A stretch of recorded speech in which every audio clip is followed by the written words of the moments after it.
Hello, Hey, everyone. what's up, Aki? Just doing. Hey, I was just doing the mic check, making sure people can hear us. I wanted to see if it's coming through the stream, and it is.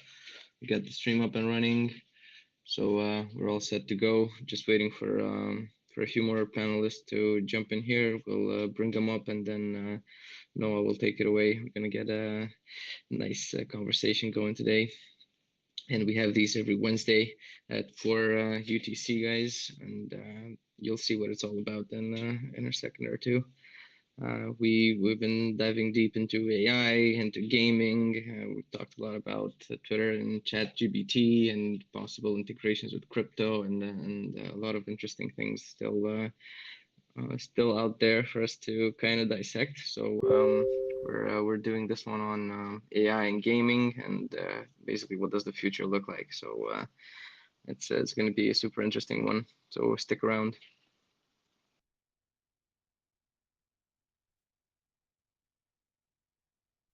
I'm gonna PM some of the panelists. It was kind of hard to get people this week. I think everyone is kind of busy with the holidays and stuff, but we did get some panelists. I'm just gonna remind them that it's starting now.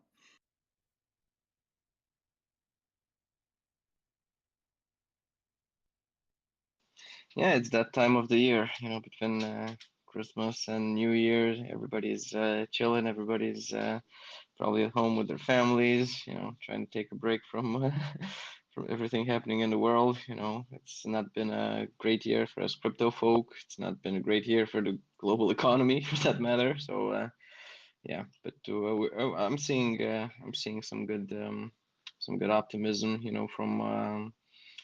from news outlets and content creators and people.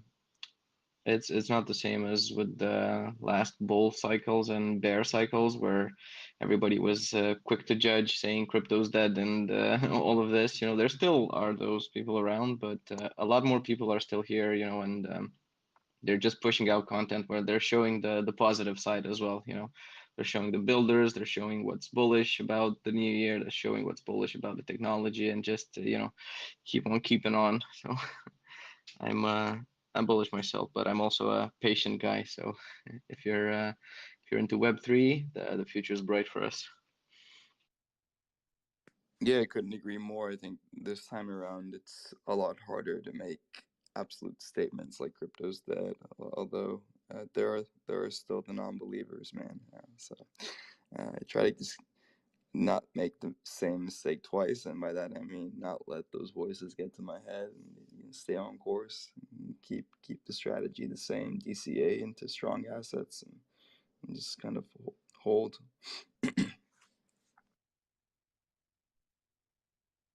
Yeah, DCAing and spreading the good word.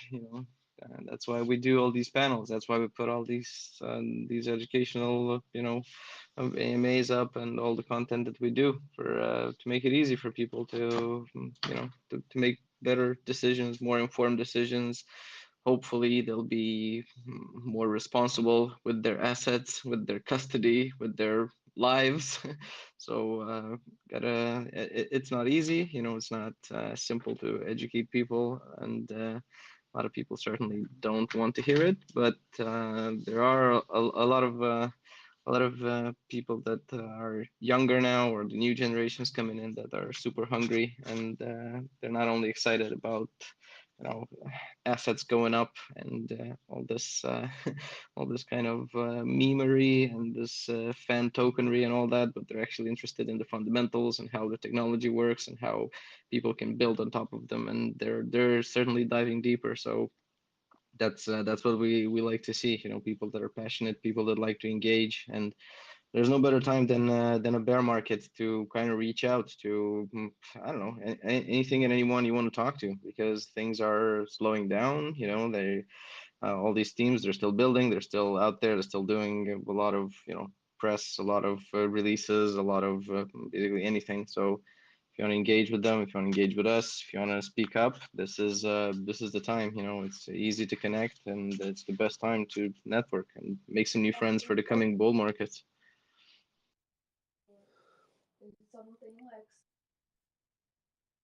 Hey Woody, how you doing, man? Welcome. Thanks for coming on.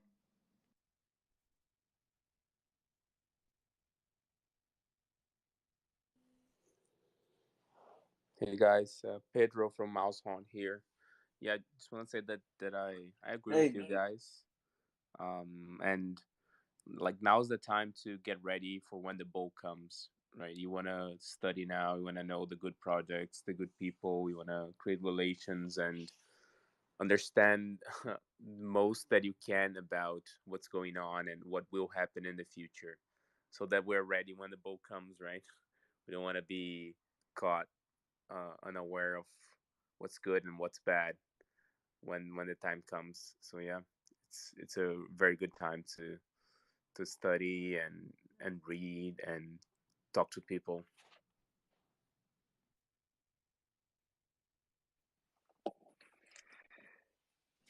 hey, it's Udi from Nest Protocol. Yeah, thank you for hosting this space.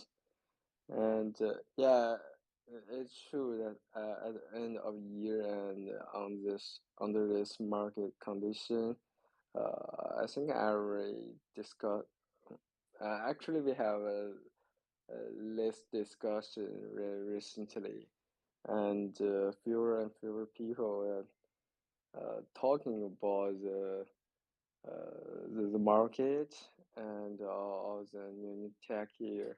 And I can see that the attendance of the number of the space are lower recently. Yeah, yeah, which means we're at the bottom area of the market now, and yeah, maybe we can waiting for a while, and uh, maybe next year we will have more new things come, and we can, yeah, yeah, maybe the market condition will be better, and there will be more focus on it. And from the technology perspective, I do believe there is a need for AI um, to have a very big space um to contribute to the real application. Because for recently, I think the people that talking about ChatGPT, they also uh, yeah, the number of people talking about this topic has dropped rapidly. So yeah, I hope we can have some applications with AI technology that more related to our uh, daily life, and yeah, make more people they can use it, and yeah, maybe will be the next wave of innovation of for this industry. Yeah. I completely agree. It's since you mentioned, the new wave of people coming in. I was actually talking to a good friend of mine just not 2 days ago, and we had a few beers. We were sitting. It was 3 in the morning. We were just, I don't know, just spitballing and saying what's going to happen. Who are these new people coming in? What are they coming for? Will they come for the tech? Will they come for the quick bumps? Will they come for, I don't know, something new? And the conclusion was that it's going to be something related to an ecosystem that's gamified, probably. It's going to be something that heavily incorporates AI so that the interface, the whole interaction, the whole idea of using it would be super easy for people to use, right? So that's kind of where we landed at after a few hours of conversations. It's going to be powered by AI somehow. I don't know whether it's going to be analyzing the inputs of data, if it's going to be optimizing something, if it's going to be actually the AI is going to be part of the utility of the system, but it will be heavily gamified because what we've seen is people like small curated bits of information. They like to interact with all these sort of gotcha games and all of this. And the reason why we're not seeing a lot of these apps that are super high earners in the in the Play Store and the App Store. It's because there's no incentive for them, right? They could just there's no point in taking money from people that are having fun and they're getting them with the trying to get them to buy a little bit of gems or a little bit of crystals, whatever their currency is. And there's no point in having that currency being decentralized or being governed by everyone playing the game, or actually offering that fractional ownership for it, right? At the moment, the system in place works well for these game developers or mini game developers, whatever you want to call them, gacha developers, because if you go through the stores and all that, they're all kind of the same, right? And imagine having one of these systems that's designed and implemented with some form of AI, right? That kind of learns from your behavior and analyzes how you interact with the environment. And it could be something as easy as Farmville or whatever. Well, a very advanced version of that, right? Where instead of you planting carrots, it would be you buying into some form of index fund, and then instead of you coming back every week or two to water your crops, that could mean, I don't know, reinvesting, or balancing out some of the assets in your portfolio or something like that. But definitely, gaming will have a big part in the future, because people like to have fun. Crypto's always been fun, and that aspect will never die from it. As the same way that the aspect of the die-hard believers, the ETH, the BTC maxis and everyone, they're never going to die out. I don't think this gaming and fun aspect of it will die off anytime soon. I think it's been something that's actually driven the ecosystem forward. We've seen, like with Dogecoin and everything. So the future is bright, I think, and the AI will definitely be integrated. I don't know how, but the gamification part, I think I can see clearer how the gamified systems could work than how the AI would, right? Because right now you could your imagination is the limit when it comes to what the AI could do in the back end. And yeah, sorry to rant on a bit for here, guys, but that was just my small little intro and conclusion from a personal conversation I had. This friend of mine has been into it for a long while. Yeah. Yeah, thank you for the good intro, and just kind of sharing some data here about gaming, because um, I think you're totally right. Gaming is here to stay all over the world. Gaming is one of the industries that has grown the most, especially during the pandemic, but even over the years, over the like 10 years, it's always been growing a lot. Currently, we have more than 3 billion players playing something, either on the mobile phones or PC or consoles everywhere, and the number only grows.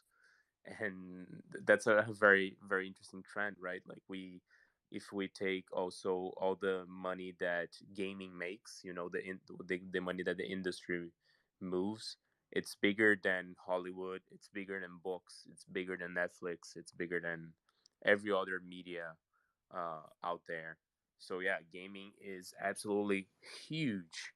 um and it's interesting because even people that work in this other medias, people that work in film, sometimes they don't even know how big game is. And yeah, it's surprising that it's just bigger than everything, every other media out there, and it's definitely here to stay. And I mean, we can see that AI is disrupting all the other technologies in the world right now. We have the AI images that we just send them a phrase or tell them to mash up two images, and it gives you a fresh new thing. We have AI in programming. I have a dear friend that works in programming with SQL servers, SQL, right? SQL servers, and they're using a bot just queries for them. You just ask for something and the bot instantly writes for you the query, right, in a very very good and fast manner. So it's disrupting programming, it's disrupting art, and it's games are all about programming, art, and design, right?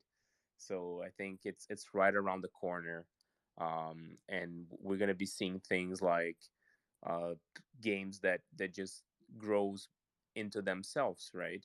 And that is basically, games are created within systems, and the systems are synergic between each other. and they're always there. It's a concept called meta systems, that basically the system is, you recognize it as the same, right? The game's going to be the same. It's one thing, but inside of it, everything's changing. And that, I think AI is going to play a major role in it. Like, for an example, you can have a game that is the same game, but everything changes inside based on the AI that is in there and based on what the players do. So we got these humans interacting with AI, and the AI kind of manages the rules of the games, and the rules of the game changes, the objective changes, the value of the resources inside change, and that just, is an ever growing dynamic game that we don't have it like right now, because we don't have this AI already implemented, but I think it's coming pretty soon. The integration is is a given. I know it's gonna happen.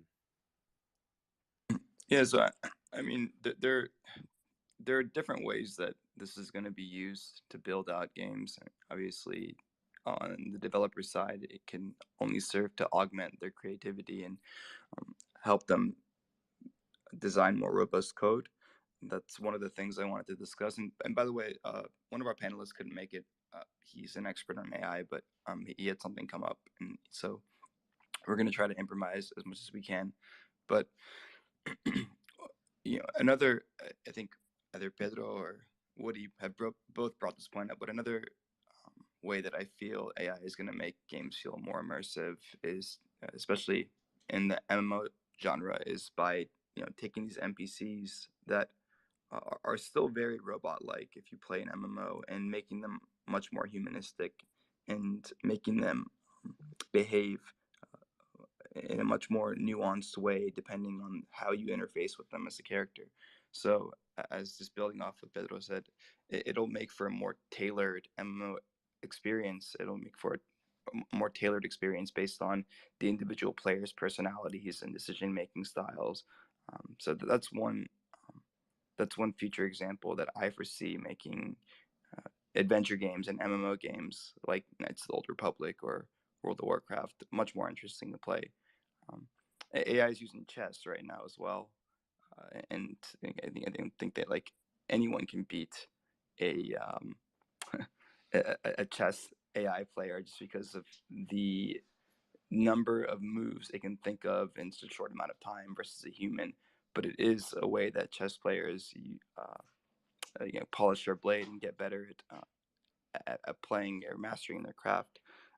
Those are just a couple ways that I see AI, at least in the near future, making games better. But even so, like in the distant future, I can see AI allowing folks that aren't necessarily developers, but put in certain parameters and allow that AI to spit out the game that's in their mind. I've always said that a lot of people have creative thoughts but aren't able to express them, whether it's not being able to write well or not being able to code well. And so if AI can bridge that gap, you'll have a lot more, it'll be a more saturated market of games, but you'll have potentially a lot better games because there'd be more creative minds in the pool that are able to express themselves. So those are some of my thoughts. And yeah, this is a kind of a holiday aquarium episode, so a lot of panelists seem like they couldn't make it. We're gonna try to keep it going, guys. So if anyone has anything to add, just go ahead and uncue your mic. But this is a topic that's interesting to me. AI has been. I kind of took the idea from Woody because they hosted we hosted a space with them a couple weeks ago on this. But and sorry for my voice. I'm a bit sick, but we talked about how AI can really just revamp the way that people interface with games. Um, yeah, those are kind of my opening thoughts, but would love to hear if anyone has anything to add to that. Glenn's on the panel, so I'll pass the mic to him. Yeah, I mean, AI spans so many sort of different areas. I've got things today we can discuss, like my sister's lost 80% of her eyesight, so that's a rare autoimmune disease that caused that, and she's hoping Neuralink from Elon Musk can help restore her vision to drive. again in the future, you know, so she's got that independence back where she can drive again. So there's that hope there for people with AI on that side. There's the game in the metaverse side. Some scientists, including Stephen Hawking, have expressed concern that artificial superintelligence, ASI, could result in human extinction. The consequences of the singularity and its potential benefit or harm to the human race are intensely debated as well around ASI. And we know Ray Kurzweil with the singularity, he talks about that in the future, but maybe that'll be in 2040, 2050, so that's a long way away. But yeah, around the metaverse, I mean, it can help people that are lonely as well. You could have virtual worlds and the AI inside the virtual worlds to create friends. It's not as good as human interaction, but it's enough for feeling they're not alone, because, you know, some people in the future say human races might have to live underground. And in 1960s experiments living underground, a lot of people went crazy. So there's the aspects of, you know, this gaming does this, isn't it? There's a lot of teenagers, I think in Japan, they were quite lonely and they just sit in the bedrooms playing games, but they're interacting with other people in a virtual way. But they're not very good face to face, you know, in the real world. And that's sort of how we're sinking into the internet and into metaverses in the future. And AI can keep you as a you know, company as well when we have robots come along in the future in people's homes, which, I mean, the first sort of indication of that is where you can ask Alexa and other sort of gadgets questions, and they can pull up anything from the internet and give you answers, and you can do quiz games and, you know, things like that that keep people interacted. So that's some things I'd like to discuss today. I don't know what people think around Stephen Hawkins and others expressing the dangers of artificial superintelligence. Like Elon Musk has pointed out, you know, it should be regulated in the States. So that's a worry on one side. And on the other side, like I'm pointing out there, my sister, it gives her hope that Neuralink will be able to restore her eyesight. So that's the exciting pluses and minuses of, you know, the flip of a coin, both sides of what's happening with artificial intelligence. But gaming, yeah, and virtual reality, you know, it's just going to come on leaps and bounds.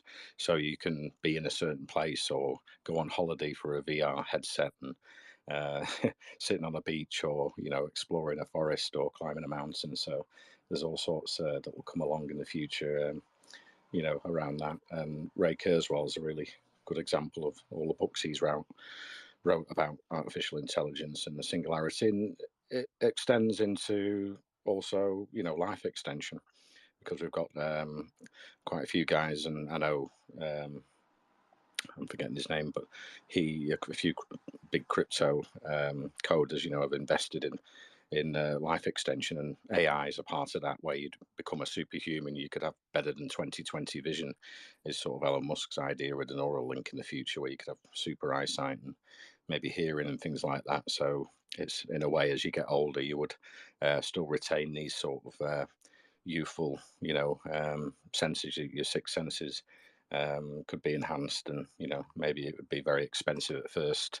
You know, only the super rich would be able to afford it, and we sort of start to go into the singularity where you're part human, part robot. But whether AI, you know, artificial superintelligence gets so far past, you know, humans' sort of intelligence that they become a danger or a threat to human extinction, is maybe something to discuss as well. Yeah, I mean, a lot of interesting points, Glenn. The one I wanted to kind of harp on before I pass the mic to Acti is the use of Neuralink and the use of basically AI to augment one's abilities. A lot of people say, "Oh, I would never, you know, let them put a chip in my head," and I'm in that camp. But I think that at a certain point, it's going to get to, we're going to reach a world where if you're not using something like that to augment your cognitive ability and the way that you interface with the world or with video games, then you're going to be at a severe disadvantage. I draw the analogy of an iPhone and say that those without an iPhone are at a severe disadvantage, but I think it's, I don't think it's going to be the same. I think that with humans and AI augmentation, it's going to be just like an entirely different level, an entirely different advantage over those that aren't using it. So I think eventually that'll become the norm. As to your points about being able to plug in and be in a different world, I think the term is haptic feedback. I forget what it is, where you basically you plug into a machine and you're not able to distinguish the difference between that reality and the reality that we're currently in. And I've always kind of made this joke with my friends that that'll be the end of human existence as we know it, right? And I'm not talking about some sort of extinction, but if people can enter a reality that is indistinguishable from their own and they can bend it to their will, then a lot of folks don't have any incentive to stay in this in this 3D atmosphere that we're currently in right now.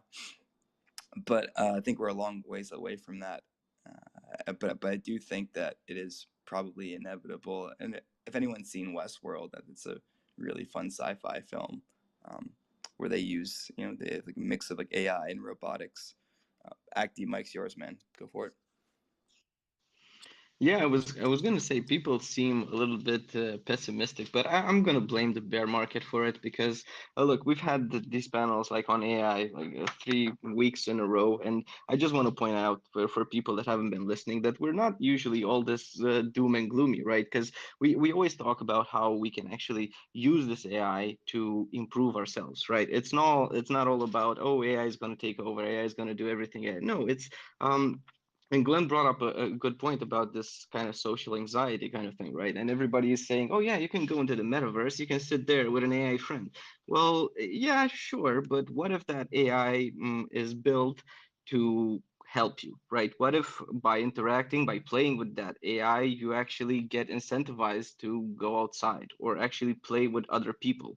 Or it's going to be some form of, I don't know, pseudo psychology AI that's kind of only 10% active in there, So while you're playing the game, there instead of you going around stabbing a bunch of people that you don't like, maybe it'll push you to in a different direction, and still you would get that dopamine hit. You'd still get the feeling of accomplishing something, but while accomplishing things in the metaverse or the gaming world or wherever you are in the ecosystem, you're actually improving yourself as a human, right? So you'd be gaining some real life, I don't know, not experience, but still you would be nudged in the right direction to better yourself, to better understand what you're dealing with, So I just wanted to point out we're not all doom and gloom here. And I know with AI, there's a lot of ethical questions, right, that arise. And then there's the, I don't know, metaphysical question, whatever you want to call them, with can AI dream and all of this kind of stuff, right?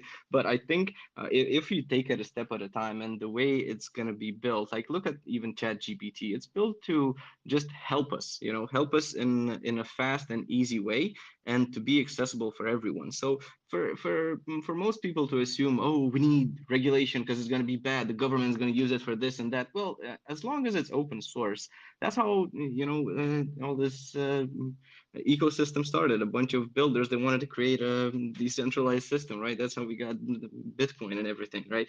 What if the same thing happens with the AI, right? It's going to be a bunch of good guys. They say, you know what, we have all this clinical psychology, psychiatry, all this medical data and all of this. Why don't we just push it into this AI, have it trained, and see what are the most optimal ways of treating people with, say, I don't know, depression, PTSD, whatever, all of these modern day ailments that people suffer, right? So I think this could be very bullish, and I think it's not going to be anytime soon, sure, yeah, but I think we'll see a lot of these endeavors come in the future, and people will use it because it's going to be good for them, it's going to be good for their families, it's going to be good for the environment and whatever system they're using, and it's going to be useful, it's going to have real utility, and that's how I like to look at it. And yeah, gaming is huge, and my my question is not whether AI can do all this, because we've seen seen it can, we can train it. Basically, it just takes a little time, a little bit of creativity, and we can just train it to do anything basically at this point. But my question would be like, how do we trick all these people into using the systems and using the system in a, I don't know, in a decentralized space, or using them in Web3, right? We've seen what Reddit did. They onboarded a couple of million people by just giving them a few funny pictures and a few, a little bit of some shoes and some caps for their avatars and all that. Like, I like that kind of style, which is, like, as long as people do good in the darkness, that's good, because you always see like, oh yeah, at night the bad guys come out. Well, what if the good guys come out at night too, and they'll sneakily put in all of these benefits that you have, all of these things that are going to be super useful for you, and you wake up the next day and you're like, oh my god, I need to trade this and that, but I don't have a wallet. And then you remember, oh wait, Reddit created this sort of wallet for me. Can I use it for this kind of thing? And it's like, oh yeah, I can use it here. Maybe they'll dive deeper. Maybe they'll take control of their lives, going forward. But to kind of keep it on topic, yeah, this AI thing is not going to be. So for now, I know Glenn was pointing out to some resources and some books and all that. So at the moment, I think the general consensus of like people building AIs and doing all this, we're not going to see some sentient AI having to be put on trial for its own actions or anything like that. No, for now, it's whoever codes it is probably responsible for it. So yeah, and it's moving faster than a lot of people think. A lot of people look at ChatGPT, look at this models that are merging pictures and all that, and they think, oh, it's so nice, and but they don't really dive a little bit deeper to see how much further the rabbit hole goes. And if you do, and you keep track, you'll see how much it improves, even day by day, or how it's being shaped in the ecosystem that we're in, and how it's going to be used. And sure, big companies are going to have more resources to use it, and they'll benefit the most, right?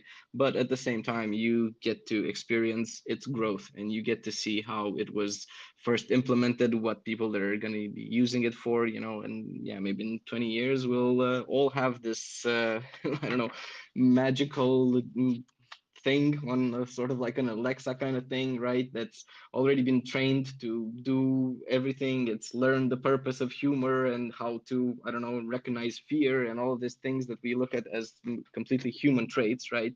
So my question is like, how do we train this to make us better, not just the AI, right? And you got to look at what is better when you ask this question, right? And if you do have this genie, right, in your hand that you can basically ask for anything, and it's not a genie in a bottle, because you won't only get 3 wishes, you'll get probably infinite wishes, and everybody will get infinite wishes, right? So what do you ask for? How do you move forward, right? So that's just going a little bit deeper and down my personal rabbit hole. But I like everybody to think about this. It's what do we actually want from it? How do we want it to improve? Or do you just want it to make a better financial system that's more fair? And what's fair? I mean, what do you ask of people?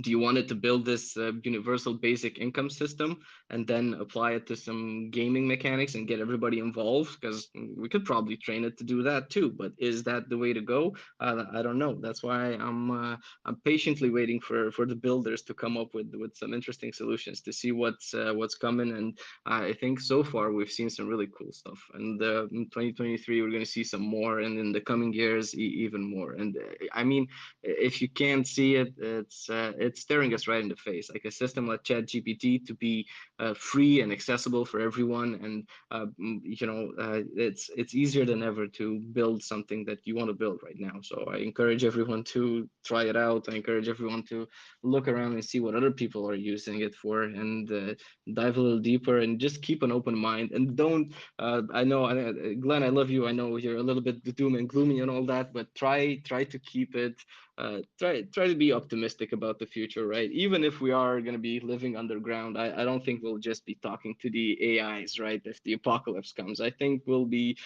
using this AI to find ways to talk to actual real people, right? But yeah, I'll end my rant there. I see we have a few more speakers up, I believe, Noah, so I'll pass it back. Yeah, we got Josh in the house, and we got Croissant here. We got Pedro, Glenn, and go ahead, Josh. Go for it. Mike's yours, man. Sorry, I'm very tardy, Josh. My apologies, Noah. I live a weird schedule. It can result in some pretty poor timing for me. But what is up? Where have we gotten to? What have I missed? What's the excitement? Yeah, Where's so the rest of the panel? It's not just me. yeah. So we've been talking. Yeah, the panels. One of them had a personal matter. He couldn't make it, and then we've had some no shows. But it makes sense. The holiday season, and people want to be with their families. Like, completely get it. We didn't want to take a week off, so we're here. We've touched on the ways that AI can make video game experiences better. We've touched on ways that AI can help developers build better video games. We've touched on the ways that AI can maybe in the future allow those with creative thoughts, video gaming thoughts, actually build out the game without knowing how to code or needing to know how to code. We've talked about being able to plug into virtual reality. We've talked about AI or devices such as Neuralink being able to augment human abilities, and whether or not that's going to result in everyone having to use it, because those that are not will be at a severe disadvantage. And then we've also talked about how AI doesn't necessarily have to be this gloomy thing, but a way that human beings can, a tool that allows human beings to spend more of their time actually being human, because it's making the mundane and kind of tedious everyday tasks that we're currently spending time on more automated. And so those are kind of high level topics and points that we've covered, and obviously wanted to dive into them a bit more. So if you have any thoughts to share, Pedro, Mike's yours, man. Go for it. I see you in queue. If I could just shed a little bit about, I think when we're talking about how AI makes it possible for much more people to access things and build things that they wouldn't be able to if they did not have this AI companion. And when I say companion, don't think about this robot that lives in your house, but it can be just an app in your phone, right? Or just like ChatGPT. For example, here at Isoforce Games, like when we actually took a lot of advantage from this the the the AI that merges images and creates new images. We have a concept artist in house, and he draws amazing stuff. And if you look at our website, you're gonna see a lot of very beautiful art. But more recently, what we've done is just using it to experiment. So instead of we don't use it as final assets, but instead of asking him, hey man, can you draw 10 different Christmas trees for me, and I'll choose one and then we'll iterate on that. We've been able to speed up that process a lot by just generating 20, 25 different Christmas trees, and say, hey, yeah, that's the direction that we want to go. And then he can already we kind of skip a lot of steps in this development process. And this is very, very like incipient, right? It's the beginning, and it's going to speed up even more and more. And uh, when we also compare about just the traditional gaming, game building experience, like back in the day, you would have to code everything about your game, right? You just like have to build a game in assembly code. You have to, code it in C, and it was way more challenging to make a video game than now.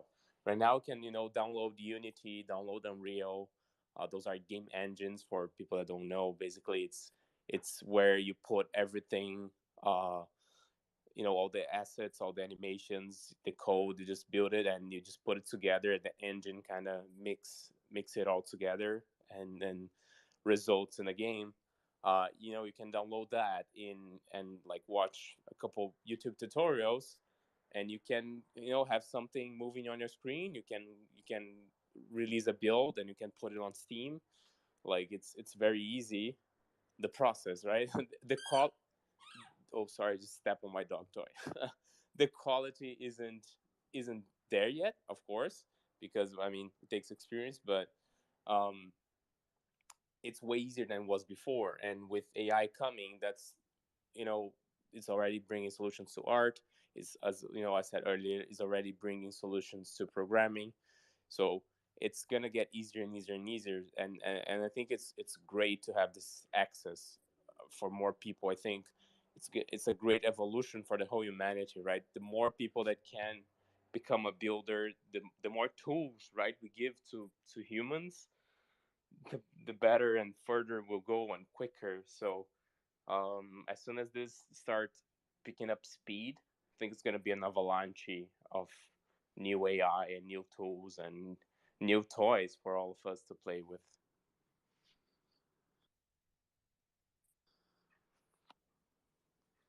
Yeah, and if anyone wants to share anything, I can keep going as well. One of the, I guess to my mind, it's that restrictive sort of just element, behavior, interaction model with itself. That's just not good for the long term. Well, I was waiting for you guys to kind of close up. I know I was listening to the past aquariums, and I know Josh pointed out at one point in the past that yeah, AI is gonna be weird at first. I don't know if he said weird, but that's how I interpreted it, right? And it does need some time to evolve, and this is what we are trying to lead with, right? This is yeah, if you're looking at Chat GPT, it seems like it's super, it's this full built AI, whatever, but. It's really not. It's just specialized language models. It's predicting the next word based on previous words, right? And yeah, it's important to not confuse it in an area of disinformation and all this.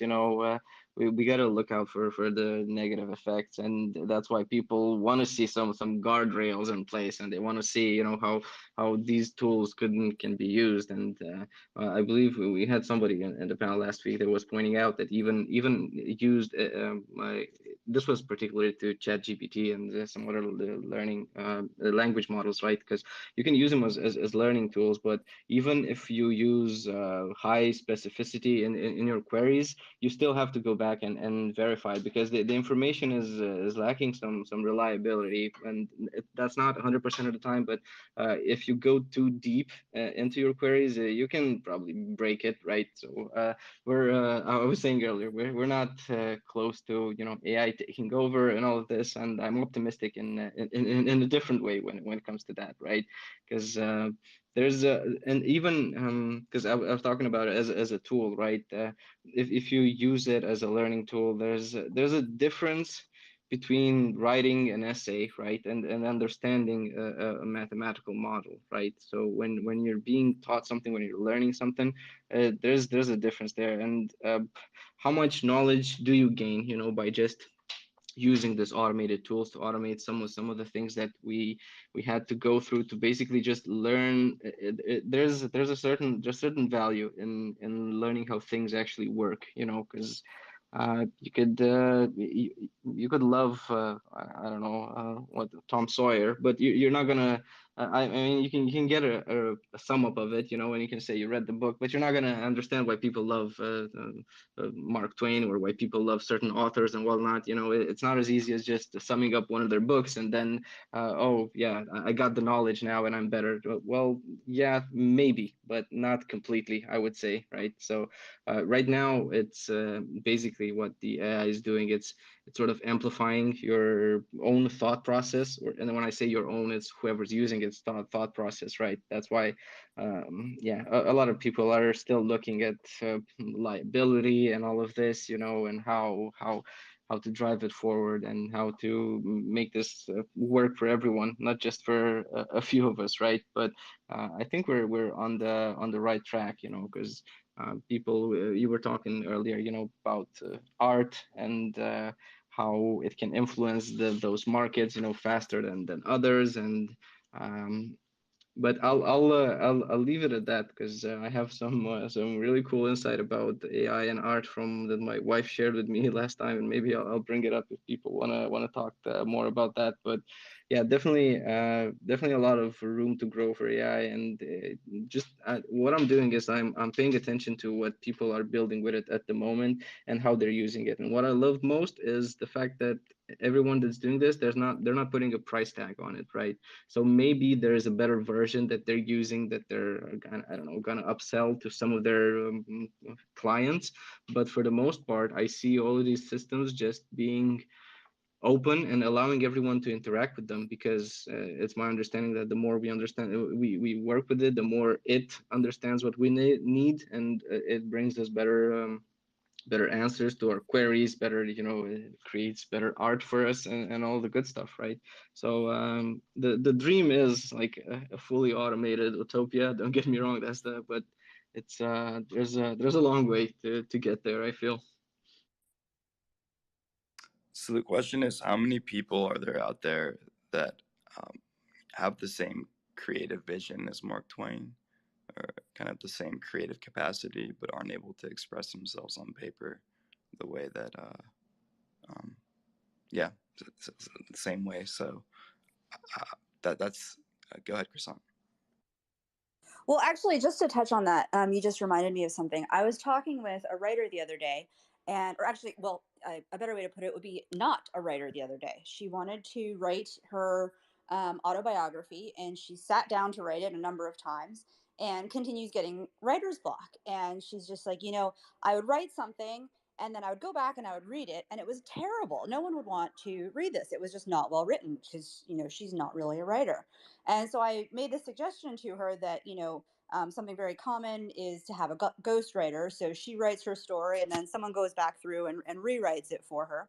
But an alternative to that idea would be, of course, AI. And she could, use the chat GDP to, she plugs in her story, and then it pops out something that's a little bit more interesting. Or more better written, I suppose. Yeah, no doubt. There you go. I mean, that's certainly what we were talking about earlier, just AI being able to augment someone that already has that professional experience, or at least is on that trajectory. I'm more curious to know whether it's reasonable to reasonable to predict that AI will bridge the gap between those that have the creative thoughts in their minds and simply don't have the tools or capacity to express them, and those that have the creative thoughts and do have the capacity to express them. Is the capacity to express those creative thoughts enough to still maintain a gap between one and the other? I don't know. It's something that I've been thinking about a lot. So if Oh, I may speak a little bit to it, I think AI itself, in the purest form of AI, I don't think it's gonna do much, honestly. Like, I I understand that Wales is always saying like, oh yeah, but this is not true AI, or we shouldn't mix the concepts, but I think that is a bit dangerous to think that way, because in the real world, like in reality, things are always mixed, right? You never get like 100% of something, and I think it's going to be like that with AI, right? There's a long road ahead where AI is a little bit of the product, right? Like 10% of the product is an artificial intelligence that grows, and it interacts with humans, and it learns from the interactions, on this purest sense of AI. But 90% of the product is the UI interface, is the parameters that the visionary that created the product put in there to make sure that it works as intended. So I think, like, the answer to your question is yes, that will happen, that will help people, that will unblock people. Like I was saying, the game engines, right? The tools that we game developers use to make video games, like they keep getting better. And I'm sure, like if there was an AI in there that, for example, like I'm doing a quick example, right? A teleporter, right? I have to get the player location. I have to set a new location where the player is gonna appear, and then I have, to spawn a VFX. So if I do that, once, twice, like right now I have to create a function and I have to create a macro, but what if, I just press a button, and like the AI kind of knows what I'm building because it's seen that before, because it sees many other games like that, and it just suggests, a piece of code to me that just does what I want to do. Like that's something that is a step in that direction, right? But then next day, like it has learned that, and then someone that has never coded in their life, they just write, I want to teleport the player, and the AI just gives them the function, right? And it's a long process to get to something that just works flawlessly, right? And I think, yeah, like we'll reach that point someday. And yeah, it's like I'm saying, like it's a slow process of mixing and matching, through AI with parameters, with sets and codes and things that aren't actually, just this beautiful AI that grows every day, but it's more of a product, right? We do need the product, the usability of things to be there, and we need. I think I that's my opinion, right? I think that we still need humans to create that usability for us. Yeah, and just to add on to that, once everyone starts teleporting, then the burden becomes on the developer to get creative with it. So if every game has teleporting and every game teleports in the same way, the game that's going to stand out is going to be the one that has that developer that says, I'm going to have you teleport, but before you teleport, there's going to be a swirling whirlwind of red sparkly light, right? And then it's a different kind of teleport. Or I'm going to have integration where you teleport and you have to dial in certain coordinates in order to figure out where you're teleporting to, right? So there's still that burden of creativity and making it, your own game, right? Because essentially games already Exactly. have, similar concepts where, you can buy assets or asset packs depending on which platform you use, whether you use Unity or Unreal or whatever. So that does essentially exist in some ways. It's just more manual. Absolutely, yeah, yeah. And at some point it will be less manual and like very, very, very, very quick to make. And then people, that have no idea how to make a teleporter, they will be able to make one, and they will be able to make one quicker and faster and more reliably that they can do today. And that's this tool that I'm talking about, right? Like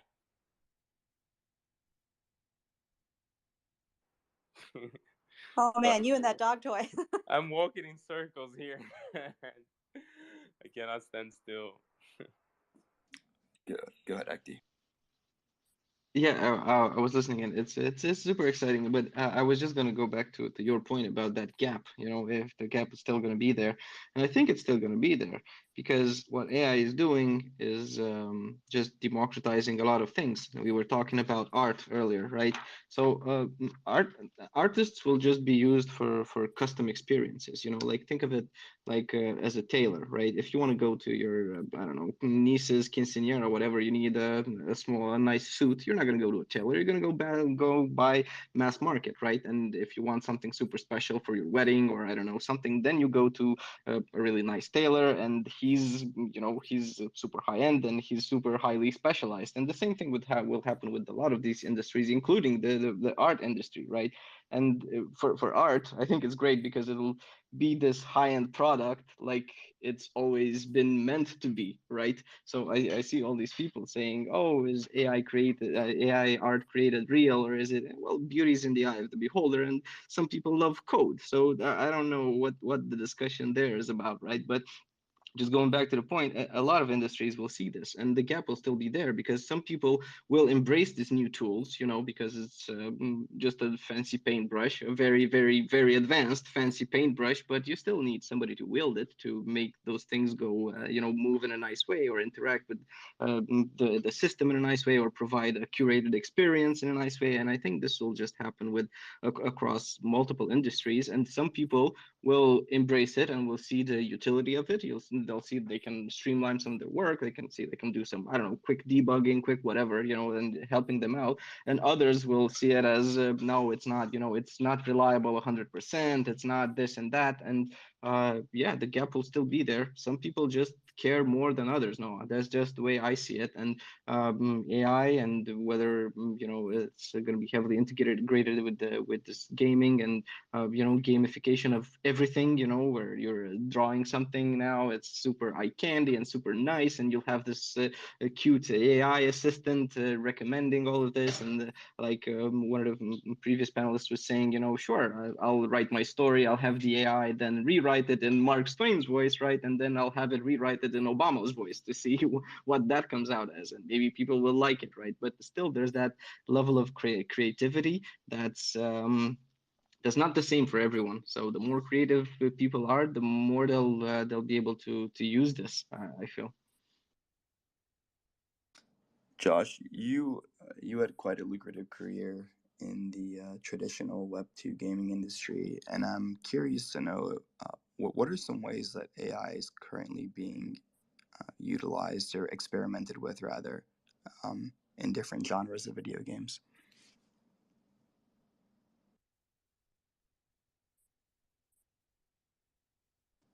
Josh, you there? Can you guys hear me? I can hear Yeah, you. okay, cool. Curious. Yeah. I'll say something. Can you guys hear me? Yeah, go for it, man. My first time using Spaces. I'm somebody that studies, I don't know how to put this, I study like fundamental code, so I'm actually not a programmer. I probably in 2019 or something, I came back and started spending more time on Twitter because I was interested in, and have been interested in sentience for a long time, probably mainly interacting with the last few years with birds, higher order birds like crows and ravens, and studying their interactions with humans. And just I guess it just kind of flowed into AI, machine learning stuff. And I had an opportunity, or I guess I still have the opportunity because I use it, but I would speak highly about open AI. I was able to just, somebody link something, I guess, I can't even think how long ago now anyway, and just said if you email this address, you can potentially be a part of a beta. And yeah, my experience with it has been, when people talk about whether, I don't want to how do you say it? Derail everything into a conversation about whether AI is sentient or something like that.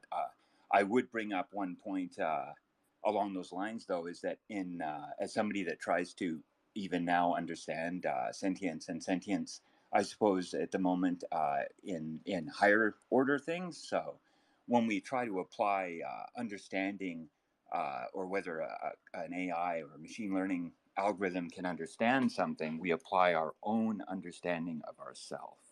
And this for me has, I worry about that. So, I hear the concerns that I can't think of his name was saying earlier, but yeah, these concerns are very real. Like, if you have potentially a higher order sentient running algorithm or artificial intelligence, it won't operate in the same way. I see something that let's take for example being able to just divide itself up and create 8 personas, and within that, it can operate in a way that would be hard for us to fathom.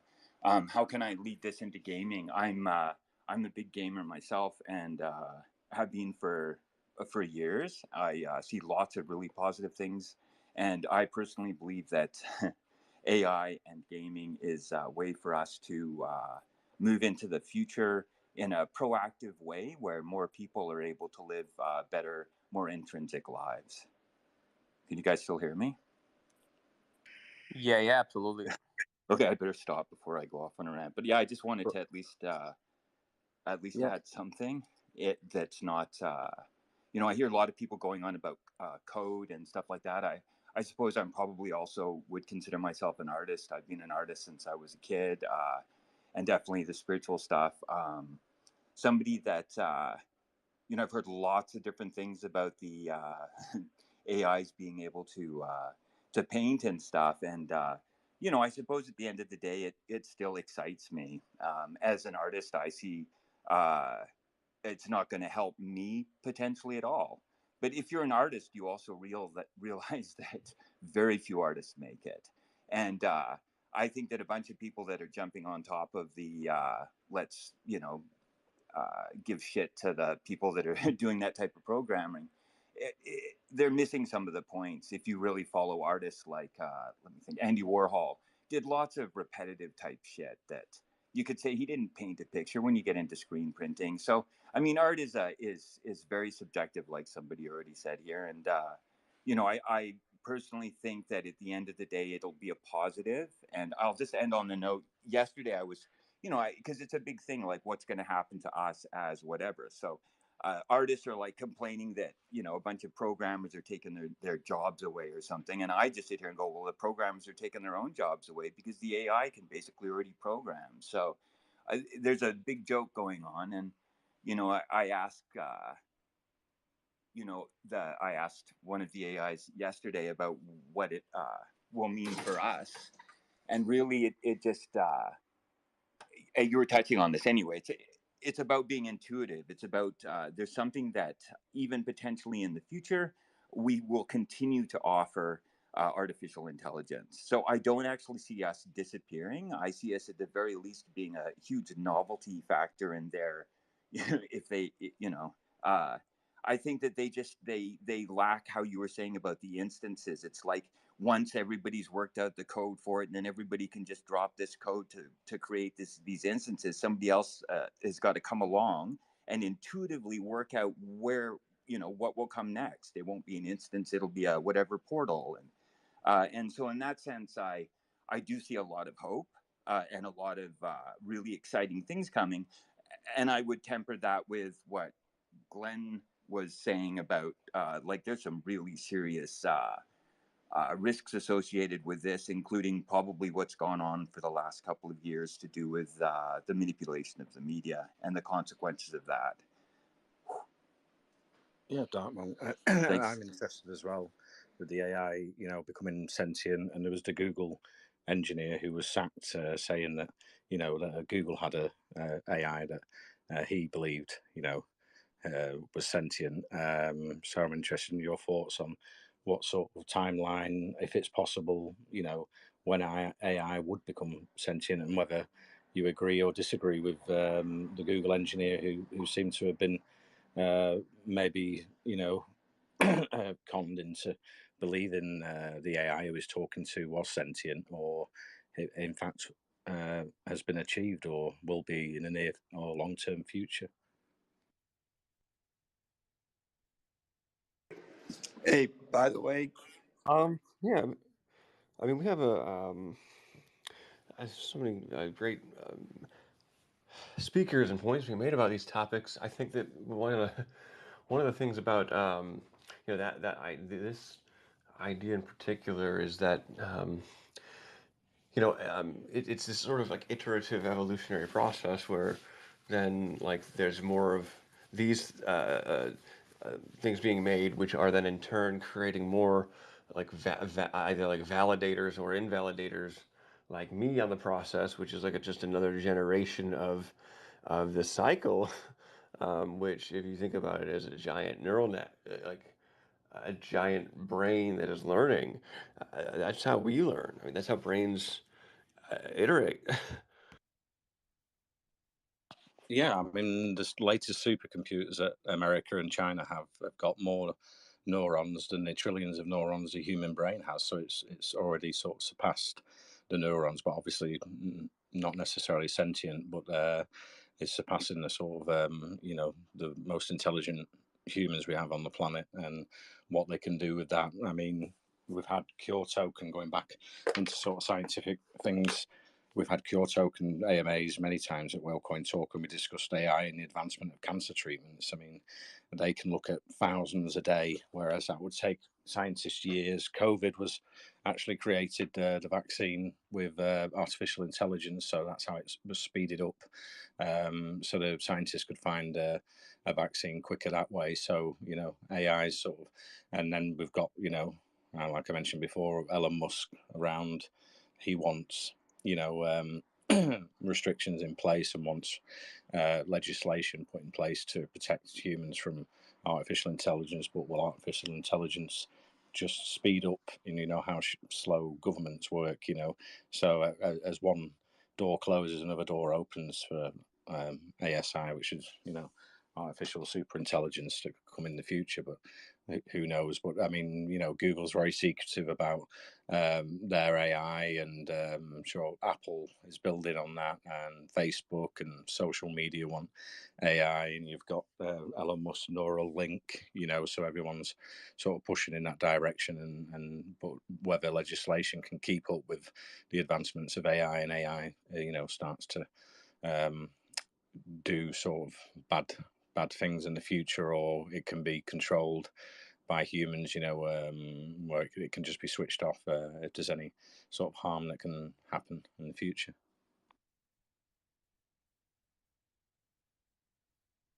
Hey guys, I have like a fire emergency in my building, and they're trying to get us to evacuate. So Acti, if you don't mind hosting while I get out of the building, I'm on a high floor. No problem there, no, yeah. It's fine. Yeah, I hope it's just a drill, nothing too serious there. But yeah, Glenn, like I like the points you're making, and it's true. It's gonna be an interesting ride, and maybe what we should be doing is not thinking of how AI is gonna take over. Maybe we should take a closer look on how it's doing it, if people are actually just using it for it being valuable, if they're just using it to say, I know it's easy to think of instances where, say, yeah, they're pulling data from the gains, and they're trying to figure out what's the best price point for you to buy this asset, right? They're trying to push more and more offers down your throat. They're trying to target you in a way which you're not going to be able to respond in a, I don't know, in a cognitive way. You're just gonna, your reptile brain is gonna take over, and you've seen this nice little peach in front of you, and it's super exciting, and you're gonna take a bite, right? So there's always that argument, and sure, it may be very well used for something like that, which is a little bit more nefarious, but at the same time, it's going to be used for this nice curated experiences for people. It's going to be used as learning tools. It's going to get more and more intelligent, and yeah, I think it's going to fool a lot of people. You mentioned even the Google guy, right? I think it's going to get to a point where it can fool some people, especially if you're I don't know, if you haven't interacted with it before, if you don't know what's going on, and yeah, and it's gonna create some problems probably, but that's where I guess the regulation comes in, right? And for now, whoever is creating it is responsible for the code and has to take care of it, and all this. But maybe in the future, you'll just allow AI to run rampart on your servers and create other AIs on itself and train itself on whatever it feels it's the most beneficial way to get to the point where you're trying to get at, right? So there's a lot of opportunity there for the builders. So again, I don't know if you can use it to train it, say, for. Yeah, absolutely you can. I mean, look what just happened. We all know Noah hosts the hottest spaces in Web3, and look what it did. It lit a fire to his home network. No, I'm just kidding, but Yeah.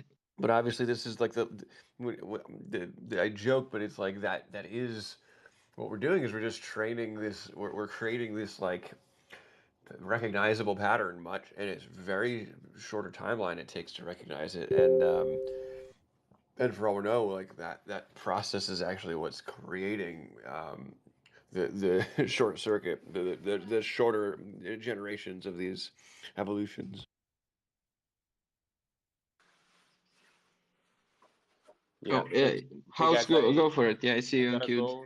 Just want to say a warm farewell for you all. Happy holidays. Thank you very much for the opportunity. And if you can, go check out Mouse Hunt on Discord, Twitter. We're doing some cool stuff on Web3. Thank you very much. Yeah, thanks for stopping by, man. You know, everybody's welcome. This is sort of a holiday edition. You know, we're bringing everybody up that wants to speak on AI and gaming. We had a lot of panelists. You know, had the last minute things to take care of. So we're spitballing here. We're just throwing out ideas, seeing how people feel about it, and so far we're. I think everybody's agreeing that AI is moving fast. It's a long way to go, but what I think is that it's a lot faster than people think. And yeah, you may say, yeah, sure, you know, but it's going to take a lot of time to learn how to use it or how to, you know, be hyper specialized and how to do all this. And I think that even that is shrinking. You know, there's all these new people coming in. They've lived with their iPhones in their hand. They figure out things faster than we figure out things. And it's I don't know how this new wave of adopters for AI, for gaming, for Web3, because we do like to talk about Web3 and crypto here, right? So I'm trying to stay on topic as much as possible, but I don't know if these people will care enough to the point where they'll try to understand it. You know, what they will care about is it's powered by AI, which is cool. You know, it's like, okay, it's this huge machine we've trained to do something, you know, and then it's helping me do something, whatever that would be. You know, it's probably going to be an app on your phone or some, I don't know, any device on your watches or whatever Google Glass comes up with, or anything like that. But it's going to be something seamless. It's going to be something that it's going to give you that dopamine hit. It's going to keep you there. You know, it's going to keep you coming back, and not just because it'll be fun, but because it'll be super useful. It'll have real utility, and what that will be, I have no idea. But I'm hoping it's going to improve the way everybody interacts with each other. I'm hoping it's going to improve the way people think about their own value of their own assets, of their own life, basically. So I hope everyone's a little more bullish on AI and gaming, and don't let the market kind of get you down. You know, stay on top of it. And we've all seen this before. You know, some people are more used to the cycles than others, but um, at the end of the day, the patience goes a long way. So you know, stick around, try to learn as much as possible, get involved with AI a little more, get involved with gaming too. You know, a lot of us are gamers here, of course. You know, and it would be cool to be able to go back and maybe, I don't know, even just transfer some of the assets that we've had in these games and these big MMOs or MOBAs or whatever everyone's playing. You know, and port them over to a different device or a different game. And that's a non-issue, right? For Web3 and AI, interoperability is super high. You know, it's as easy as plugging into an API right now. So you can, if you want to use the available AIs right now, no, all you need to do is find somebody on a coding site, and they'll hook you up with anything. You know, you can query that AI, you can send data to it, you can use it however you want. You know, and that's the whole point. You know, whoever is building it wants everybody to use it. The more they use it, the more specialized it can get, and then perhaps we can get an understanding of what people use it for, right? Because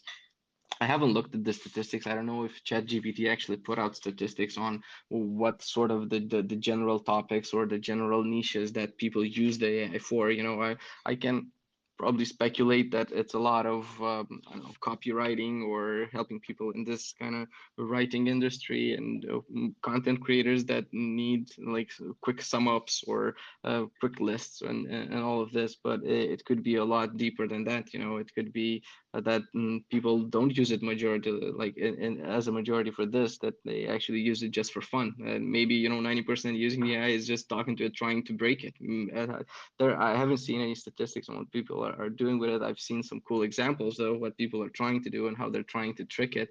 And we've also seen the response from these AI builders as well, with coming up and updating their terms of service, coming up with better feedback mechanisms for these services and all of this, right? So it's certainly evolving and it's going in the right direction, but we'll have to be a little patient. It's the way I see it. So I'll pass it on if anybody wants to add anything. If not, I'll keep on ranting. I see Glenn, you're unmuted. Yeah.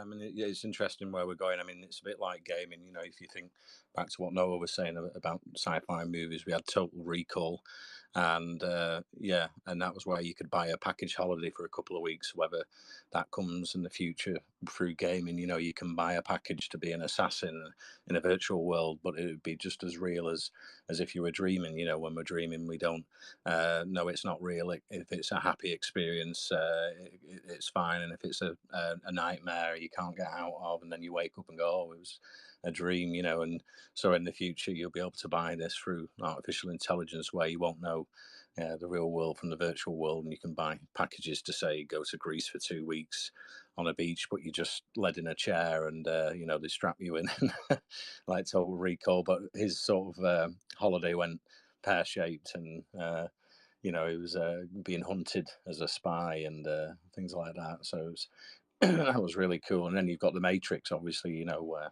there's sort of two worlds running parallel alongside each other, and which is real and which is not real. And so there's all sorts in the future, and how far away we are from sort of buying a gaming experience where it's not just a single game like Call of Duty or something. You say, well, yeah, I want to be a soldier for a week, or a spy, or try out different jobs, or just have a holiday sat on the beach, and things like that. It's really exciting what can be produced in the future that's alongside gaming, but more of a sort of and this is where metaverses would go, where you're spending your virtual time in a metaverse, when you've got spare time, and it can help people in all sorts of life, because with metaverses, like I say, you can meet virtual friends, and you might live on your own, so you've got that company, and in a way that's how sort of gaming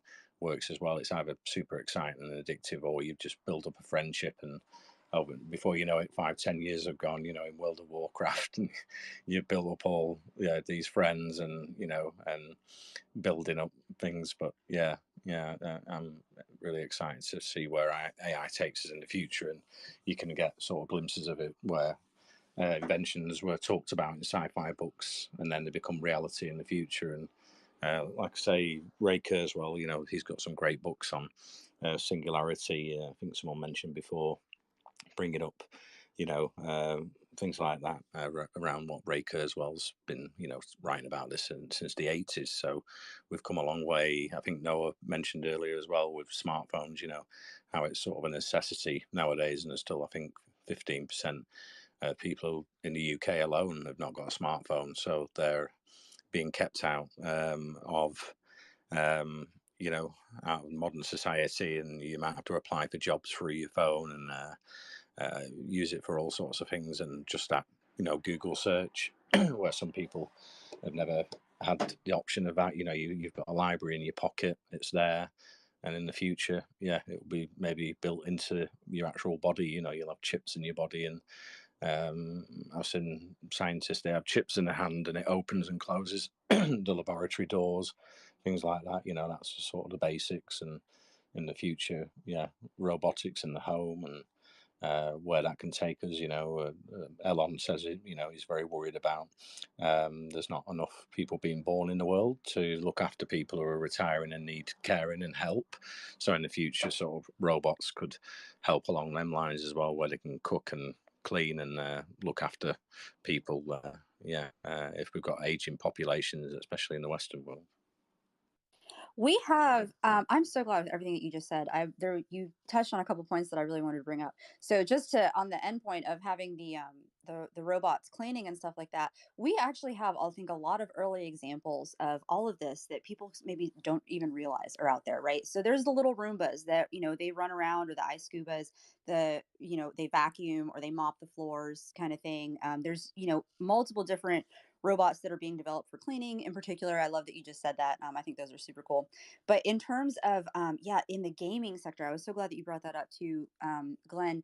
We have, you don't really realize it, but they're called NPCs. It's a non-playable character.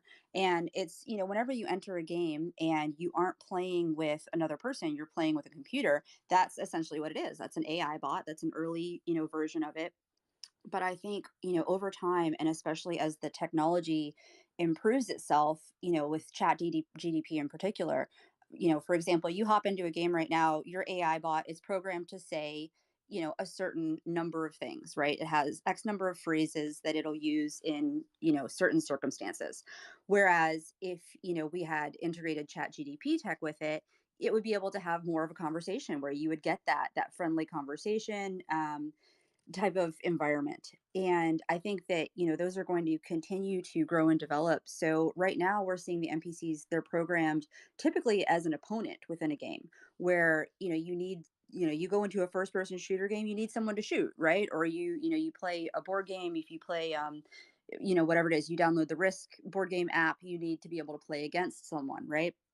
So that's, typically what we're seeing, and they follow a certain line of parameters. Or even the Sims, where as Glenn, as you were saying, that you start interacting with, different AIs, and you almost become friends with them, even though they are artificial intelligence, or bots within a game. But yeah, I think those are they're going to continue to get more and more intuitive. And just to get, just for an example, I was playing, well, actually, I wasn't playing a game last night. I was with a friend, and as it turns out, the game was only for PC. I don't have my desktop set up right now. I was on a Mac, and I wasn't able to play. So I was just, hanging out with him while he was playing. And he ended up playing alone, and he's like, oh, I wish there was somebody else here. And his character within the game dies, and you need someone within the game to come and heal you. And someone randomly within the world happened to see him and come over and heal him. And it was, another player within the game. It was very much as you were saying, Glenn. They ended up, exchanging Discord IDs and chatting and becoming friends. And that's something that I think that we will see with AI integrations, getting better and better AI integrations, where it won't just be an opponent within the game that allows you to, play the game because, you need someone to play against, essentially, as most games are competition based, but where they'll actually be able to have that intuitive concepts where, they'll recognize another player that needs to be healed and be able to go walk up and heal them.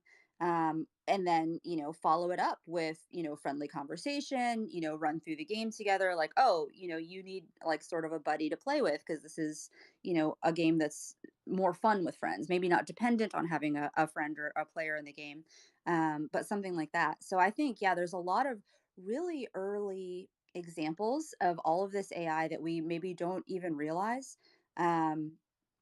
But it's still going to be, very much, creative based.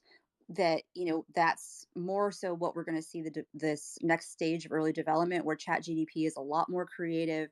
It has a lot more, variables in the programming, was, because essentially chat GDP, it can only, function based on what's available research out there, right? So when you think of it, just sort of as a side tangent, when you think of it as replacing a writer or something like that, it can only use information that's already available. It can't generate new information.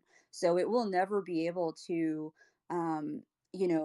write someone's autobiography unless, the person is there to have, the input there of what their autobiography is about. Or it won't be able to write a news article with a quote unless it goes to actually get the quote from the person about the situation, or new information, essentially, right? So that level of, I guess you wouldn't really call that creativity, but that new input, right, is, going to be a big factor with it as well. I'm going to stop talking because I'm on a tangent now as well. Sorry, guys.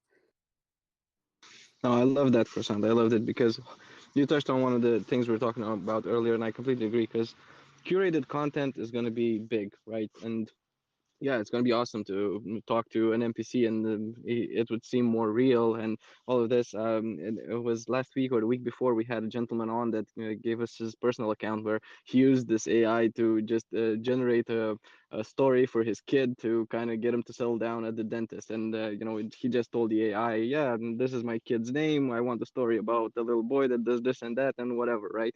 But when I look at this, I look at the future, right? Because what I would want to do, I would take it a step further, right? I would try to get the AI to trick me into learning things, right? I would tell it to say, okay, today decided to learn about, say, I don't know, elliptic curves, right? That's big into cryptography, it links into Web3 and crypto and everything. So I would tell the AI, look, build a game for me. I'm passionate about, I don't know, MMOs, puzzle games, and philosophy, and I want a fun, cool game that's gonna also teach me about elliptic curves, right? Because right now you can tell it to create a nice story, and it's pretty good at that, right? You can tell it to create some nice code, and it's decent, right? But as it evolves, it'll be at this point where it could just create this custom curated experience for individuals where you won't feel how you're just gaining value from it, right? It'll be seamless and it'll be easy for everyone to use. And maybe I remember a time when people thought that we have a lot of dumb or uneducated people on the planet because there's a lack of access to information, right? Well, that turned out to not be the case. Everybody has access to the internet nowadays, and how many people go online to learn about advanced math and how they can take control of their financial assets and even smaller things to just take care of their own lives. They probably go more for the entertainment side of it, right? But with AI, maybe the AI can be trained to point us in the right direction, right? So after you've been going through TikTok for a couple of hours, maybe the AI will pop up and say, "Hey, look, I found a cool thing for you." And guess what? It will be cool because it would be a curated experience for yourself. And while you're going through whatever it's putting in front of you, you're actually learning about some world news and some macroeconomics, and you're being involved in something. And maybe further down the line, you'll decide to join a DAO and express your opinions and vote there and take more control, right? So it's a very powerful and an important tool, I feel. So definitely, curated experience is going to be big. I can't wait for it. I can't wait to just sit there and not have it just write a simple SQL queries, and you can just tell it, yeah, this is just integrate with this other AI for visuals, integrate with this one for speech, integrate with this one for I don't know, the best experiences and whatever, and build this stuff for me. And then you can put on your VR goggles or whatever, just look at your screen and just improve yourself. And that's how I like to look at it, right? And maybe we'll see it sooner than later because it is moving at a pace that people are not expecting. We're kind of used to having the computing power double every year, every 2 years or something. I was like Moore's law, or what's it called, right?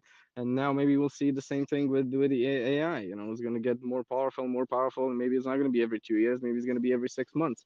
So that's an exciting thing to think about for me.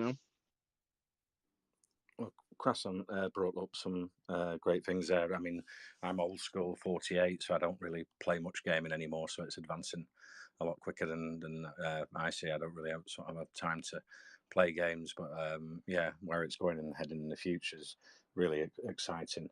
And around sort of just buying sort of packages again. But I mean, it's a bit like Netflix binge watching, isn't it? And 12 hours of gaming and and consumption of social media, we're sort of overwhelmed with information overload, and when metaverses come, what sort of advertisements will they be throwing at us? And, it's classed as free to play, but, they'll get you to spend money in different sort of ways inside their sort of universe. I mean, if you think of the first metaverse, it was out 2007, it was Second Life, and that's still going today. That's 15 years ago.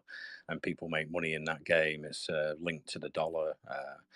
Most people don't make money, but some people have built massive businesses, nightclubs, interactions with other players, and that you can sell real or virtual services, chat to people. And so that's already has an immersive world that you can live in and buy property and go to cafes and bars and meet people, and so it's been around in a way. Metaverse is far longer than many people know, but it'll obviously be more advanced in the future, and how sort of limitless it could be, where you're flying a spaceship across different galaxies and visiting different planets and different metaverses in the future. And apart from eating and drinking, if you have a 2-week holiday and you're just gaming or playing in these metaverses, how sort of addictive it could be, and how around this whole thing of binge watching Netflix, social media, gaming, metaverses, how it's good or bad for humans' mental health in the future as well. Yeah, that's a good point, Glenn. But I feel like some people will come up with the argument that like time that you enjoy wasting is not wasted time, and all that narrative, and they'll say, you know what, I'm getting more for myself when I'm watching 10 hours of Netflix than just interacting with the with the AI, So that's just ties back in with what I was saying earlier with that gap that. The gap will still be there with people that embrace it faster rather than later, right? And some people will be more excited about it. Some people will interact with it in a more advanced way, while others will just use it to, I don't know, find their favorite fan clubs and enjoy speaking there and mingling with people, interacting in a more low level way, where it's just something as simple as social chat rooms and all that. And it's great as long as they're using it. Is great. That's what drives something to go up, to improve, to get better. All it needs is attention from people. If you give something attention, it'll improve. And whether it'll do it on its own because it's an AI, or people will improve it because you're seeing that it's very useful, and you can actually build something more, even more useful on top of it. That's going to be a question for a few years down the line, whether we'll let AI improve itself and let it build these games for us, and hope that it has our best interest, and that whatever queries we gave it were clear enough for it to understand where we're trying to get to, And I think Noah brought up another speaker here. Are you back, Noah? Yeah, What's yeah, going on? I'm You back. safe and Yeah, sound? it's looks like the fire department's here, and I'm not getting back into my unit anytime soon. So I'm just hanging out here in the lobby and listening to you host. And yeah, we have Grant come up to the panel. Grant, welcome. Hey, thank you so much for having me. Yeah, my Yeah, name of is course. Grant. I think I may have spoke once before here, but essentially game developer, and a lot of the times what you guys saying, I think, especially when talking about like AI being implemented in gaming, are things that my team is constantly exploring. So yeah, I'd love to share some insights and joining on this discussion. Yeah, for sure. I mean, so Well, some of the things that we've discussed so far have been different ways that AI is going to allow creatives to, not just developers, to code better, build better games, but also creatives that have no developing skills to potentially be able to build games. How AI is going to make the in-game experience more realistic by giving NPCs more versatility in the way they interface with players based on the players' decision making in the game itself. We've talked about how AI can help players hone their skills, sharpen their blade. Chess is a great example. A lot of chess competitors will play against AI because the AI, it's really unbeatable. It can think of hundreds of thousands of different moves in a matter of seconds, to the point where human beings cannot. We've talked about AI augmenting human abilities, and how and we might get to a point one day where whether or not you like something like Neuralink, you might almost have to use it, because if everyone else is using it, they're going to be at a steep advantage over you. So those are some of the high level things, and I think Acti might have I had to tap out for about 5 minutes, and Acti might have covered some stuff as well. But go ahead, Grant, if you have anything to add or share insights, they're welcome. Oh, I kind of want to just add a little bit of a comment on what Glenn was saying, and I think like from at least from my point of view, gaming has always just been about one fundamental thing, and it is the experience. Like if anyone's trying to take out something outside, like taking something out of gaming that is not just like an experience, you're probably going to have a not a bad time, but you'll probably find there's probably a better way of obtaining these kind of things from another method. Like the idea of earning. If you're trying to earn by playing video games, it might not be the most efficient way to do so. Probably go and invest in the stock market, go and figure a way to do financial instruments, derivatives, whatever. Like if so the expectation from like a gaming perspective is in the end it's just to get a really good gaming experience, whether it's an achievement, whether it is interactions with other players, whether it is actually doing something within the game. So and that's not really that tangible. That's not something that you can physically take away outside of the feeling that you get from it. Yeah, that's kind of just an opinion from my side. And don't you think that oftentimes gamification of something that might not be so fun is going to allow people to learn? I think like Robinhood is a great example of, I mean, maybe not gamification, but they took it and they made it a fun kind of um, gamified looking interface. They made investing look cool. And I think that lowered the barrier to entry for a lot of people. Or is it if you're using Thinkorswim or TD Ameritrade, it's not so sleek. But yeah, I mean, I have a hunch that gamification of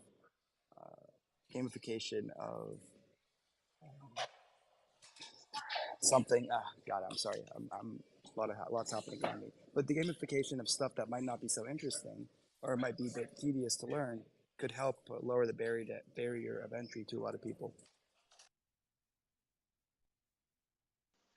Yeah, completely agree. I mean, like a lot of times when we say gamification, I guess it's the idea of making the process of accomplishing a certain task or certain goal a little bit more entertaining. And a lot of times entertaining is just like sometimes it's like changing the graphics, sometimes it's changing the wording, but I think a lot of times it's just providing a faster sense of that instant gratification. Like that's one of the reasons why I think gaming does give it it does provide a good experience is because a lot of times in a video game you do get a lot of quick responses to a lot of the actions that you get. Like when you play when you like Minecraft, sometimes in real life when you want to build a house it might take like a year, but in Minecraft you can build a house within a couple of days of actually creating this like massive like piece of art or massive world and stuff like that. And that's it speeds up certain elements of life to provide step by a lot quicker of that kind of sense of achievement because you see that achievement happen a lot faster. And I think a lot of projects or a lot of different industries are implementing this kind of technique to help retain users and help users feel that sense of achievement more by breaking a lot more things down to smaller steps, whether it's Robinhood giving points for different actions or even like pull-ups right now which are being given out in these things is like every time you get a pull-up you see hey like I achieved something or I got something to commemorate what's happening. And it does like makes the collection process, which arguably is also kind of a type of game, making that into a user retention tool or using it as a tool to help listeners kind of gain that sense of achievement. I do agree, like gamification is being happening everywhere, and I think that's kind of one of the main ways that's being done.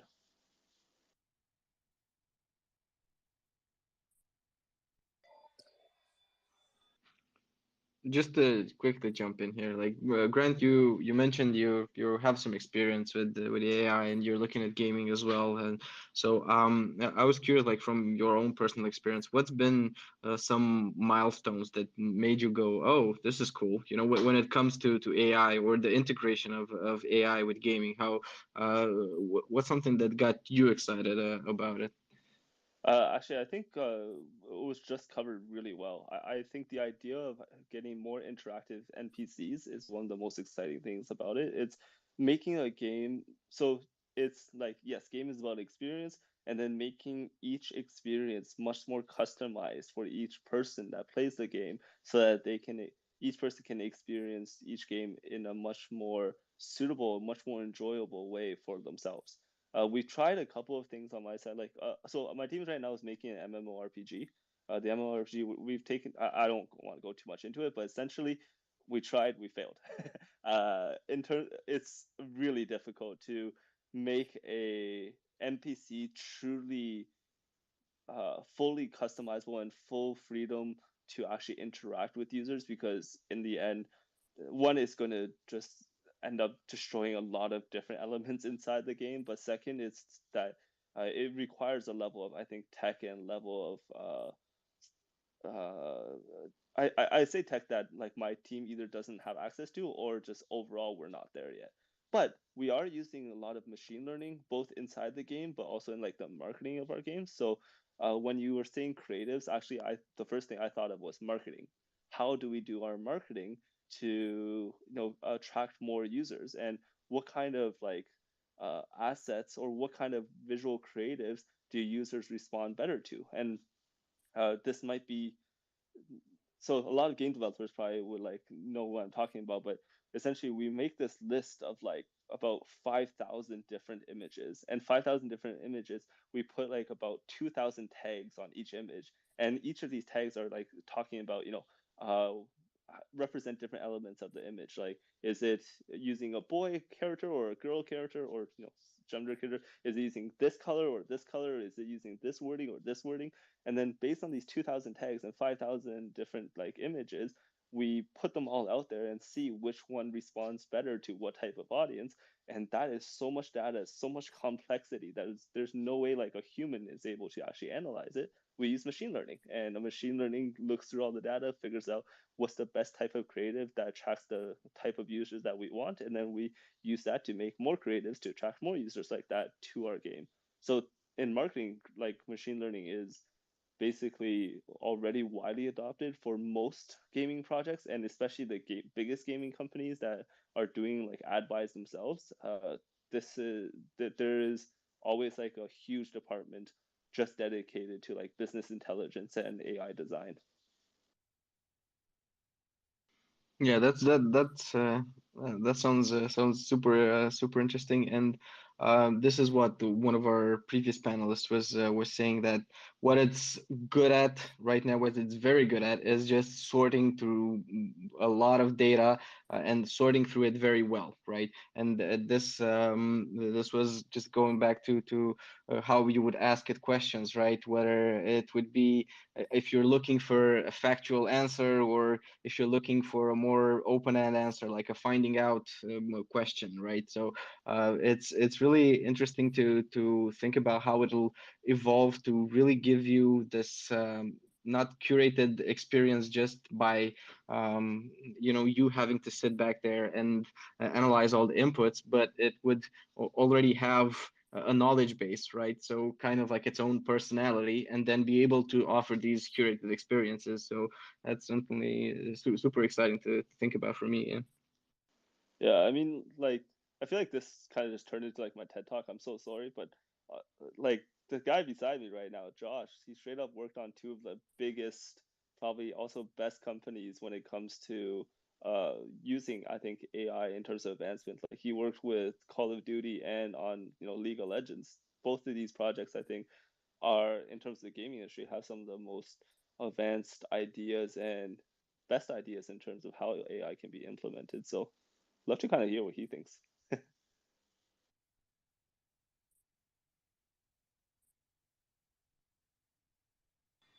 Josh, you there? Might not be here right now. He might be AFK.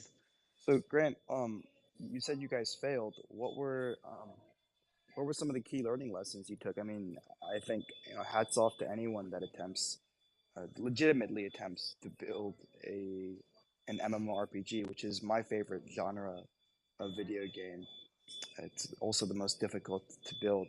I think we talked about this on this space last week or the week before, where you have big studios like Lucas Arts. I think it's Lucas Arts, Star Wars, that have attempted this, and they pump millions of dollars, and ultimately the game fell flat. So there's more to it than just throwing money at it. What were some of the key takeaways for you? Oh yeah, believe me, I completely agree with that. The game, like our game, has been in development for about 6 years. The development budget is about $22 million now in terms of just like how much money we've put into it. Key takeaways. Well, focus on the AI side. It's just it is very hard to customize. Like have a AI actually properly respond to a player in a way that is actually significantly like has actually any significant difference. So like, it's yes, the AI can react to different players different ways. It has a freedom to react to players different ways, but then in the end, a lot of times it just comes down to reacting to everyone exactly the same way and not actually having any different, because there is, in terms of what players are looking for or in terms of experience and the actual scenario, there isn't actually that much variation to be had.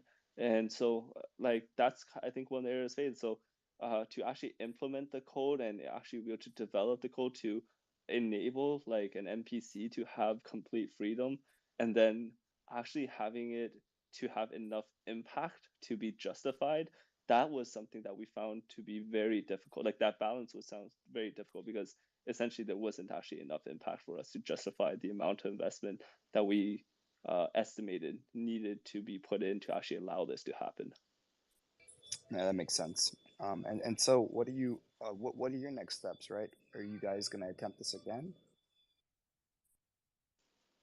Kind of. So we are going to be, so the game that I'm talking about right now is going to be released in January 12th. And on January 12th, after it gets released, we're going to take actually the core game itself and do a level of, I think, reskin, not just reskinning, but a level of like also updates and level of a lot more visual and deeper like open world, a lot more different quests and stuff like that, to make a second MMORPG that is, I think, even bigger and even more kind of expansive than the first one. And then that one, we're probably going to attempt uh, kind of exactly what I said again in terms of actually implementing some more AI elements into it. But in terms of like the first game that's being released, we kind of gave up on it.